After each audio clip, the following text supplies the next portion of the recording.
paborito ko kasi yung pansit kabagan at wala dito sa amin. Saka lang ako nakakatikim ng ganun kapag pauwi ako sa bahay namin, dumadaan ako sa bahay ng tita ko at lagi niya akong pinagluluto ng napakasarap na pansit kabagan. Hello mga boss, kumusta kayo dyan? Ako nga pala si Christopher Orbillo, ang may-ari ng Blesildas Special Pansit Kabagan. Guro sa umaga, negosyante sa gabi, pati na rin sa weekend. Ayun. So, ang kwento bakit sa Pansit Kabagan kami nagsimula ay dito kasi sa amin dito sa lugar ng misis ko, ayan, nung nag-asawa na kami, na-transfer ako dito. At lagi pag nagki-crave ako ng Pansit Kabagan, wala akong mabilhan, wala man lang mapagbilhan ng noodles para magluto man lang kami. Saka lang ako nakakatikim nun kapag umuwi ako sa bahay sa Alicia. Dumadaan ako sa bahay ng tita ko dito sa may bandang Ilagan. Ayan. Saka lang ako nakakatikim nun dahil pag napapadaan ako sa kanila, nag-stop over sa bahay nila, lagi niya akong pinagluluto ng Pansit Kabagan. Kaya nung nagdesisyon kami na magnegosyo ng food business, doon na kami nagsimula sa pagbebenta ng Pansit Kabagan dahil may mga pansitan dito sa lugar namin, dito sa Flora Apayao, pero walang nagbebenta ng ganun, ng Pansit Kabagan, walang nag-offer ng ganun. So, yun na yung doon na kami nagsimula. Yan. So, nung una maraming curious, ano kayong lasa nun, ganun. So, maraming mga nag-try. Ang ginawa namin, nagpaluto lang ako in-invite ko yung tita ko dito sa amin. Tita, punta ka nga dito. Ikaw nga muna yung magluto ng pansit, sabi ko. So, ayun, pumunta naman. At nagluto siya, and then pinicturan ko. Ayan, pinicturan ko. Yung misis ko, na siya yung una kong pinicturan na kumakain ng Pansit Kabagan. Tapos pinost ko. Ayan. At ayun, ang akala nila nagjo-joke lang ako, pero nung sinabi ko na seryoso, nagbebenta kami ng ganito. So yun, ang daming mga barkada, kasamaan sa trabaho na nag-try sumubok. So doon kami nagsimula. Yan. So ang struggle nung una, hindi pa namin alam kung ano yung magandang ita-toppings namin doon. Nagsimula kami sa toppings na hiniling na baka, liver ng baboy, Shanghai, kung ano-ano yung mga trinay namin. Pero ang pinaka naging consistent at bagay sa amin, sa lugar namin, ay yung giniling na baka, Shanghai, tsaka yung bola-bola. So, ayun, yun yung pinagsimulan kung bakit Pansit Kabagan. Ang struggle namin dito noon, ang hirap ay kapag malayo yung pag-orderan ng Pansit Kabagan noodles sa Isabela pa, so 6 hours drive. Inisip namin kung paano kami makakabili ng ganon ng fresh pa rin pagdating. So yun yung unang dilema noon, problema, pero nasolusyonan namin.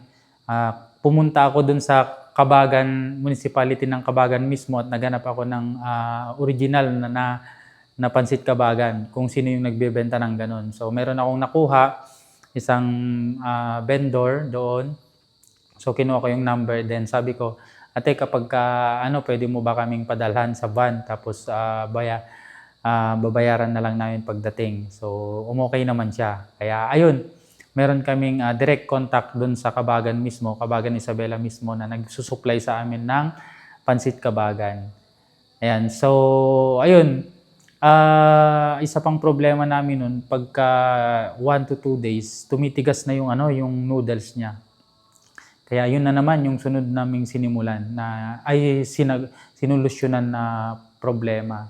So ang ginawa namin, binalot sa dyaryo, tapos nilagay sa chiller. So ayun, na-maintain namin yung freshness niya kahit hindi nabebenta agad. So ayun, dahil doon, walang mga nakakagawa ng ganon. At tanging kami lang yung nakakapag-preserve ng ganon dito sa amin. kumbaga nakakapagtiyaga sa mga ganong problema dito sa amin patungkol sa Pansit Kabagan. Kaya ayun, kami lang yung nagtagal. Nasa ano na kami, 1 year and 6 months na kami nag-ooperate at nagbebenta. Ngayon, at nung mga kalaunan, nagdagdag na rin kami ng mga beef recipe. Ayan. Alright. Pero ang pinopokus pa rin namin ay yung special Pansit Kabagan. So, yun yung kwento kung bakit special Pansit Kabagan kami nagsimula. Ayan. Ang future plans ko dito ay mapa-franchise siya, hopefully. Makapag-branch muna, then may pa-franchise. Ayan.